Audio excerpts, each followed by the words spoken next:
नमस्कार, सब साक्षी बिंदु में मैं हूं लोक महिष्कुला। इस वक्त हैं हम पुलिस प्रशिक्षण केंद्र रीवा में। पुलिस प्रशिक्षण केंद्र रीवा इस समय प्रदेश नहीं पूरे देश में भी चर्चा की कारण बना हुआ है। उसकी वजह है यहाँ के जो प्रशिक्षार्थी पुलिस जवान हैं उनका एक साहस ऐसा कि उन्होंने वह काम अपनी साहस से करके दिखाया है जो कि एक असंभव है। उन्होंने छिंदवाड़ा में बस पलटने के दौरान जब लोग बाग घायल पड़े थे तो इन जवानों ने अपना साहस दिखाते हुए एक पूरी बस को उठा लिया। इस मामले में जो हमारे साथ जो पीछे खड़े हुए हैं ये वही जो है संकट मोचन हनुमान के रूप में पुलिस के जवान हैं जो कि हनुमान की भूमिका में उनके लिए संजीवनी बन के सामने आए जो घायल और पीड़ित थे। उन्हीं से सुनते हैं उन्हीं के जवान पे पूरी घटना के विषय में। क्या नाम है आपका? संदीप ठाकुर। संदीप ठाकुर जी, बताइए कैसे घटना हुई, कब पहुँचे, क्या हालात थे, कैसा देखा, कैसा मंजर था? सर, हम जबलपुर से ड्यूटी के लिए गए थे छिंदवाड़ा। सीएम आम सभा ड्यूटी थी हमारी, तो हम 25 को वहाँ से रवाना हो गए थे जबलपुर से। 26 को हमने सुबह से ड्यूटी की और शाम को जब हम वहाँ से रवाना हुए तो हम बस से आ रहे थे। सब लड़के थके हुए थे ड्यूटी करके, सब वगैरह वगैरह जो भी था वो। तो उसके बाद सर आगे हमने देखा कि ट्रैफिक लगा हुआ है। अब हमने ट्रैफिक लगा हुआ है तो हमारे 4-5 जवान नीचे उतर के गए सर के आदेश पर और उन्होंने बोला कि ट्रैफिक क्लियर करवाओ। तो जो लड़के गए उनका हमारे पास फ़ोन आया, बोले यहाँ पे ट्रैफिक नहीं लगा हुआ है, यहाँ पे कोई हादसा हो गया है और बस पलटी खा गई।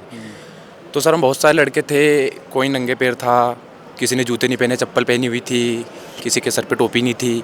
सब लड़के दौड़ के गए और वहाँ जो हालात देखे हमने कि लोग अपनी सांसों के लिए लड़ रहे हैं, वहाँ पे कोई दबा हुआ है, बस नीचे गिरी हुई है। तो सर हम सारे जवान एक साथ इकट्ठा होके गए वहाँ पे और उसको बस को हमने उठाया और उसमें नीचे जो लाश थी उनको लाश को निकाला और जो घायल लोग थे उनको निकाला। और वहाँ पे क्या उस टाइम पे एम्बुलेंस भी नहीं थी, सारी गाड़ियाँ सब पेट्रोलिंग पे जो थी वो बाहर ही थी। तो हमने उन गाड़ियों को वहाँ के लोगों से हेल्प मांगी, जनता से हेल्प मांगी और एक स्कूल की गाड़ी थी कोई सी बस, उसमें हमने लोगों को रवाना किया और जब तक एम्बुलेंस आई हमने घायलों को निकाला और उनको एम्बुलेंस पहुँचाया। और सर वो मंजर हमने थोड़ा सा ऐसा देखा कि हमारा मतलब यही है कि हमारी पूरी सर्विस निकल जाए, लेकिन किसी के साथ ऐसा नहीं होना चाहिए। सब लोग अच्छे खुशी खुशी घर जा रहे थे, लेकिन वहाँ का देखने के बाद एक छोटी बच्ची 7 साल की, अपना हाथ कट गया, उसका हाथ कट गया, उसके पेट से सब बाहर आ गया, मर गई वो बेचारी वहीं पे। 3-4 महिलाएं उन्होंने वहीं सांस तोड़ दी। बाकी बहुत सारे लोग घायल थे, उनको हमने टाइम पर अस्पताल पहुँचाया और अब वो सांसें ले पा रहे हैं सर। तो आपको ऐसा कौन सा उस पर लगा कि जो उसमें मतलब कि बहुत ज़्यादा सीरियस था जिसको आपने बिल्कुल बच गया हो? सर वहाँ पे बहुत सारे लोग सीरियस थे। अगर हम टाइम पर नहीं जाते, अगर हमारी गाड़ी वहाँ पे टाइम पर नहीं हो पाती तो आप मान के चलो कि हादसा बहुत बड़ा हादसा हो जाता। क्या तो नाम आपका? विशाल आंजना, जिला रतलाम। बताएं आप। अंदर हम जैसे बस में एंट्री ली हमने तो अंदर देखा तो एक लेडीज़ की सांसें चल रही थी। तो फिर सब लड़कों ने सोचा कि इनकी सांसें चल रही है। आधे वो बस के नीचे दबे हुए थे और ऊपर से वो बस के अंदर थे, खिड़की से बाहर निकल गए थे। तो उनकी सांसें चल रही थी, सर में लगी हुई थी और उनकी सांसें चल रही थी। सब लड़कों ने सोचा कि काम करते हैं, इनको बस को उठाते हैं और फिर उनको नीचे से निकालते हैं। तो फिर सारे लड़के बाहर गए, 2-4 लड़के अंदर रहे बस के अंदर। फिर लड़कों ने बस उठाई, बस उठा के फिर बाद में उनको बाहर निकाल के उनको तुरंत ही एक प्राइवेट बस कार थी तो उनको उसमें बिठा के और उनको हॉस्पिटल पहुंचाया। और फिर बाद में जो थे जिनकी डेथ हो गई चुकी, 1-2 जो थे उनको फिर बाद में बाहर निकाला। क्या नाम आपका? रूप सिंह परमार। एक मिनट के लिए आपको लगा कि ये बस कैसे उठेगी, वो बस को कैसे उठा रहे हैं? ये उस टाइम पे ऐसा कुछ नहीं लगा था, इतना जोश था क्योंकि ऐसी लाशें और ये सब देख के ऐसा मंजर था, पूरा रोड खून में संधा हुआ था। तो ये मंजर इतना भयंकर था कि कुछ ऐसा पता ही नहीं चल रहा था कि क्या कर रहे हैं हम, क्या नहीं कर रहे हैं। हमारे पैरों से जो ब्लड आ रहा था, जो कांच बिछे हुए थे वहाँ पे, जो गाड़ी के कांच जो फूटी हुई थी गाड़ी उसमें, तो वो भी हमें कोई परवाह नहीं थी कि हमें कुछ लग रहा है कि कुछ हो रहा है और हम कार्य करते जा रहे थे। तो उसमें सीट उखाड़ के भी कुछ फंसे हुए थे, उन जो बस की सीटें थी वो भी उखाड़ के और हमने लोगों को निकाला। ये चुनौती एक कठिन थी, मतलब कि ये जो साहस केवल कैसे साहस अचानक बढ़ा? सर हमारे पीटीएस रीवा का ही सर मंच था एक, जो हमें श्रीमान पुलिस अधीक्षक महोदय द्वारा बताए। हाँ, रोज़ आते थे सुबह शाम और बताते थे, हमें प्रेरणा देते थे, हमें उत्साहित करते थे। वो चीज़ सर उस दिन बहुत काम आई सर।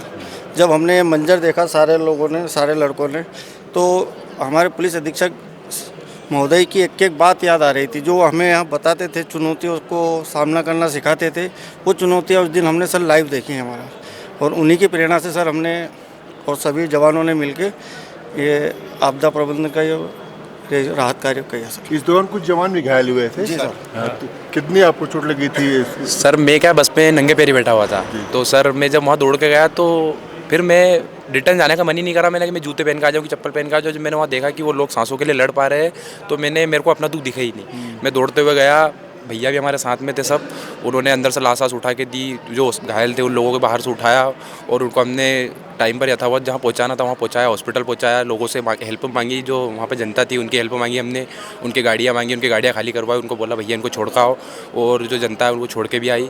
लेकिन इस सब में मेरा सबसे हार्डेस्ट जो मोमेंट था वो ये था कि जब वो हादसा हुआ उसके बाद उनकी जो फैमिली आई थी, किसी के पापा आए थे, किसी के चाचा आए थे, किसी की कौन आया था, तो हमसे पूछ रहे, बोले सर यार हमारी मम्मी थी इसमें, हमारे पापा थे, तो हमारे पास उनके लिए जवाब नहीं था। हमने बस उनको ये बोला आपका जो भी है सब सही सलामत है, वो हॉस्पिटल पहुंच गए हैं, आप उनसे जाकर वहाँ मिल लीजिएगा। बस ये मेरे को थोड़ा सा अजीब सा लगा कि किसी के फैमिली वाला आया और हमसे पूछ रहा सर इसमें हमारी मम्मी थी, हमारी दीदी थी, हमारे काकी थी, वो थोड़ा सा अजीब सा लगा मेरे को। और जो घटना में एक घटना को लेकर क्या कहना चाहते हैं, बताएं। क्या नाम आपका? रोहित मालवी, नवरक्षक। हाँ, बताएं। उस समय का मंजर ऐसा था कि जैसे ही बस के लिए खबर आई कि यहाँ पर पलटी हो गई है, हम अंदर बैठे हुए थे, 4 जवान जो हम गए थे आगे का मुआयना लेके ट्रैफिक क्यों लगा है। फिर आगे जाकर मुआयना लिया गया, फ़ोन करा गया तुरंत कि बस पलटी खा गई। सारे लड़के जितने नवरक्षक थे दौड़ लगा के आए और तुरंत रेस्क्यू कार्य में बढ़ गए। सबसे अच्छी अपॉर्चुनिटी ये थी कि वहाँ पर डिजास्टर संबंधित ट्रेंड कुछ हमारे आरक्षक वहाँ थे जिन्होंने अंदर जाके पूरा हौसला, पूरा जाके बस के अंदर का रूपरेखा देखी, किस व्यक्ति को कैसे उठाना है, किसी का हेड ज़्यादा इंजरी है तो उसके हेड को उठा के सुरक्षित बाहर निकालना। क्योंकि सबसे पहले कोई ऐसे मामलों में सबसे पहला बात यही होती है कि आदमी का हेड को सुरक्षित रखना है, क्योंकि अगर हेड इंजरी ज़्यादा हो जाएगी तो वो उसकी डेथ हो सकती है। तो हेड इंजरी को उठाते हुए, और फिर किसी का पैर टूटा है तो कुछ पोजीशनें रहती हैं, यानी विक्टिम को एक स्थान से दूसरे स्थान विक्टिम को शिफ्ट करने के लिए, तो उन पोजीशनों का बहुत बहुत उपयोग किया गया। किसी की रिब्स में चोट लगी है, बैक में चोट लगी है, जांघ में लगी है, किसी का हाथ टूट गया है, तो उनको सुरक्षित या किसी को कोई दर्द ना हो ऐसी पोजीशनों का इस्तेमाल करके, उस मेथड का इस्तेमाल करके उन सारे रेस्क्यू मिट्टी में उनको बाहर निकाला गया। और जो बस 3 फीट उठाने वाली बात थी उसमें 2 महिलाएं ऐसी फंसी हुई थी जिनके बैक जो धड़ रहता है बीच वाला वो बस के नीचे था और वो ऐसे बैठ के ऊपर सांस ले रही थी। उस मंजर में वहीं खड़ा था, तो हमारे साथ ये भी थे संदीप भाई। तो कम्युनिकेशन ऐसा रहा कि जितने बाहर थे उनको बताया गया था कि आपको 3 फीट ही बस उठाना है, क्योंकि इससे अधिकतर बस उठा देते तो जो उसके आगे वाली डेड बॉडी थी वो पूरी तहस नहस हो जाती है। क्योंकि उसको मैंने चेक कर लिया था कि उसकी ब्रीथिंग नहीं थी, हार्ट बीट पल्स वगैरह कुछ नहीं था, तो हमको 3 फीट बस उठाना है और फिर से वापस नीचे से ही खींचना है, पर उसको वापस अंदर बस के अंदर से नहीं निकाल सकते थे। यानी जब 3 फीट बस उठाई तो वो ऐसे किसी पीछे के पीछे खींच लिया, तो वो एक लेडीज़ की जान उससे ज़्यादा बची। क्योंकि अगर वो बस 3 फीट से या कुछ ज़्यादा ऊपर उड़ जाती या नीचे कम रहती तो वो यहाँ से उसकी डेड बॉडी पूरी कट जाती।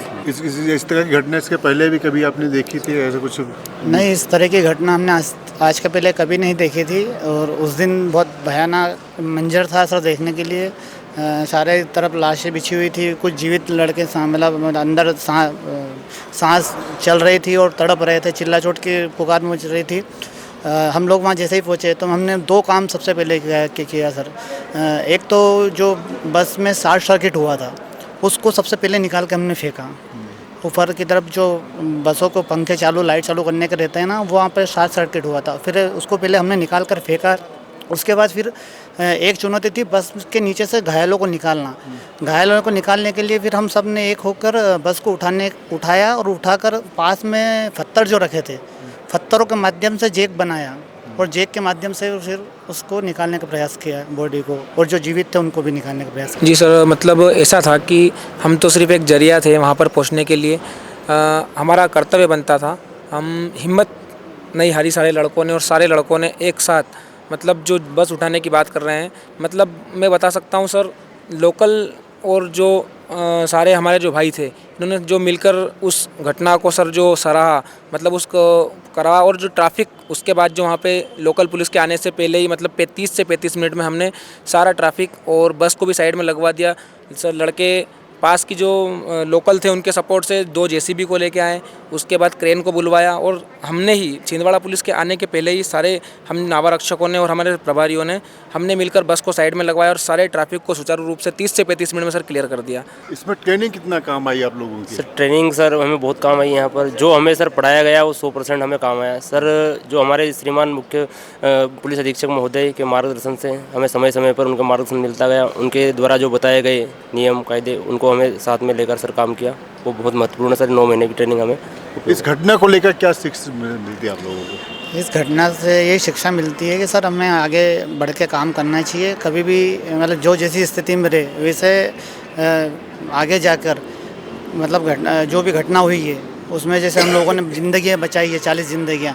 अगर हम थोड़ा सा भी लेट होते और हम अगर किसी का वेट इंतज़ार करते आर्डर का तो शायद वो ज़िंदगियाँ माना ही बच पाती। तो हमारे माननीय पुलिस अधीक्षक महोदय का कहना है कि आप जैसे रहो लेकिन मानवता की सेवा के लिए हमेशा तत्पर रहो। छिंदवाड़ा हादसे के दौरान जो 9 बच्चों के साथ जो साथ में टीम थी उसका जो नेतृत्व कर रहे थे हमारे साथ है, क्या नाम आपका? नगेंद्र यादव जी।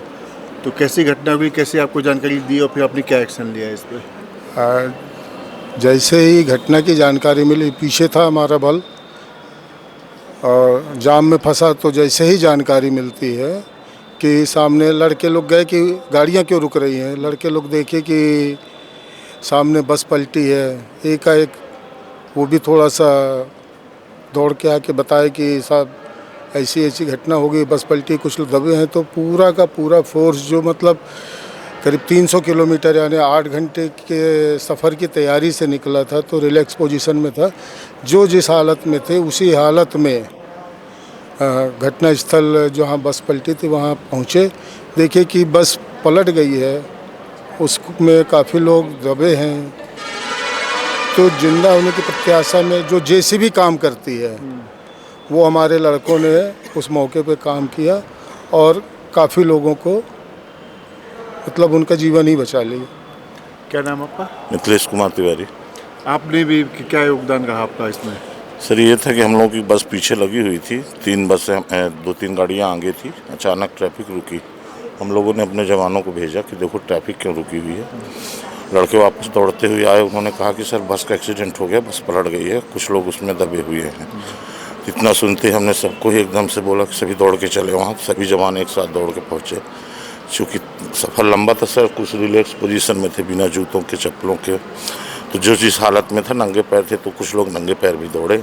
जब वहाँ जाके देखे तो सर बस के अंदर काफ़ी लोग मतलब कुछ तो डेथ हो चुकी थी, कुछ दबे हुए थे। सारे जवानों ने मिल के एक साथ पहले तो डेड बॉडियों को निकाला, घायलों को बाहर निकाले। फिर देखे कि बस के नीचे भी कुछ जवान मतलब कुछ लोग दबे हुए हैं। तो फिर उस समय तो कोई दूसरा साधन नहीं था, इन जवानों ने सब ने एक साथ हिम्मत दिखाई और पूरी बस को ही उठा दिया। तो 3 फुट बस को उठाने के बाद फिर 4-5 गाड़ियाँ बाहर निकाली और तत्काल वो एम्बुलेंस ना होने के कारण सब प्राइवेट बस वाले से रिक्वेस्ट करके निवेदन करके उसमें सभी घायलों को बैठा के सबसे पहले हम लोगों ने अस्पताल भिजवाया। और उसके बाद फिर एम्बुलेंस जब तक पहुँची और 112 स्थानीय बल भी तब तक आ गया था। तो उसके बाद फिर सब डेड बॉडियाँ एम्बुलेंस में बैठवा के उनको वहाँ से भिजवा दिया। हमारे साथ हैं पुलिस प्रशिक्षण के टीआई अंजू पटेल जी। ये बताएंगे कि इस जो पुलिस प्रशिक्षण के जो जवान थे इनको क्या क्या पुरस्कार प्रदान किए गए शासन? देखिए, हमारे जो पुलिस प्रशिक्षण के जो जवान थे उनको जो प्रशिक्षण हमने दिया है वो उन्होंने चरितार्थ किया है। ये हमारे लिए गौरव की बात है और ये हमारे लिए खुद के लिए बहुत बड़ा इनाम है। लेकिन अच्छी बात ये है कि हमारे डीजीपी साहब कैलाश मकवाना साहब ने इनको सुना, इनको समझा और इनके साहस को सराहा है। उसके लिए सर ने जो है डीजीपी साहब की तरफ से जो इंस्पेक्टर साहब इनके साथ में गए थे नगेंद्र यादव जी, उनको 5,000 रुपये के इनाम से नगद पुरस्कार से पुरस्कृत किया है। साथ में जो 3 हवलदार गए हुए थे, राहुल और एक और मिथिलेश तिवारी जी, उनको जो है 3-3 हज़ार रुपये का नगद पुरस्कार मिला है। साथ में जितने भी हमारे नवारक्षक थे, 100 नवारक्षक, सभी को डीजीपी साहब की तरफ से 2-2 हज़ार रुपये का नगद पुरस्कार दिया गया है। ये हमारे लिए बड़ा बहुत ही पूरे पुलिस प्रशिक्षण शाला रीवा के लिए बहुत ही गौरव की बात है। छिंदवाड़ा हादसे की कहानी आपने सुनी अभी उन साहस और वीर जवानों से जो उस वक्त हनुमान बनकर संजीवनी का काम किया, जो कि ज़िंदगी और मौत से जूझ रहे थे। इन जवानों का काम को आप कैसा देखते हैं, हमें कमेंट बॉक्स में बताएं। शब्द सांची विंध्य से लोकमणि शुक्ला, कैमरामैन नीरज के साथ।